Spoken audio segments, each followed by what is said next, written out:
CyFun works according to one simple principle: do what's needed in the right order. The framework is built around 3 levels of protection: basic, important, and essential. Each level represents a different risk profile and a different degree of protection. Through a risk assessment, you determine which level fits your organization, your sector, and your impact. From there, you follow a clear set of measures per level. Not everything at once, but step by step. CyFun is built cumulatively.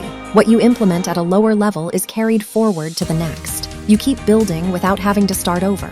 The structure is built around 6 core functions that together cover the entire cybersecurity process: govern, identify, protect, detect, respond, and recover. This gives you a clear overview and shows you what comes next.